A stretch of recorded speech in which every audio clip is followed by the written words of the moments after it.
Isang mapagpalang araw po sa ating lahat. Ngayong araw nga po ay luluwas tayong muli ng Maynila. Medyo maaga po tayo ngayon dahil biometrics po ang ating pupuntahan. Dahil nga po maaga tayong umalis ay hindi tayo nakapag-breakfast kanina. So hello tayo kay Jollibee. After ko nga po kumain ay dali-dali na akong nagpunta dito sa aming agency. Dito po ibibigay yung passport namin na kasama yung papel na dadalhin namin doon sa biometrics. And guys, kung sino po yung gustong mag-apply pa abroad, punta lamang po kayo dito sa Union Skills. Pagpasok nga po namin sa loob ay agad na naming in-arrange yung aming mga dadalhin. And nagkaroon po kami ng kaunting briefing and kung paano pupunta sa aming destinasyon. So yan po yung address ng aming pupuntahan. So let's go!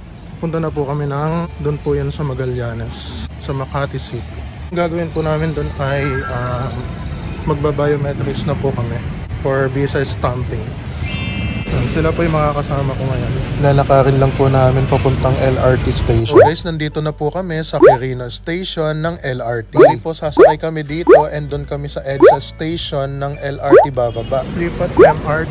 Doon tayo bababa sa Magallanes. Natapos nga po naming maglakad ng napakahaba ay dito na kami sa MRT ngayon. Dito po kami bumaba sa Magallanes Station. In konting lakad lamang po ay nakita na namin ang bagong lugar ng biometrics. After nga po namin dito sa biometrics ay kailangan na naming bumalik doon sa aming agency. So dating gawi po ng sasakyan MRT to LRT. Pagdating nga po namin sa aming agency ay binigay na itong mga form at pipil upan namin ito. Medyo marami nga po yung form na pipil up kaya kailangan natin ng tulong ng ating mga kasama. Sila nga po pala guys yung kasama ko kaninang nag-biometrics and kami po yung mga OFW yung pupunta sa bansang Saudi Arabia. After nga po namin mag-fill up ay binigay na namin yung sample dito sa aming mga kasamang nahuli sa pag-fill up. After that kumain na rin ako. So uuwi na tayo ngayon.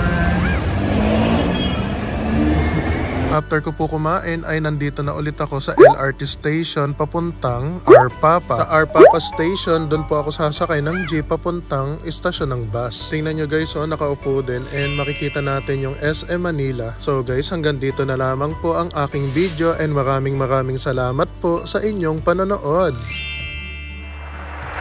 The end.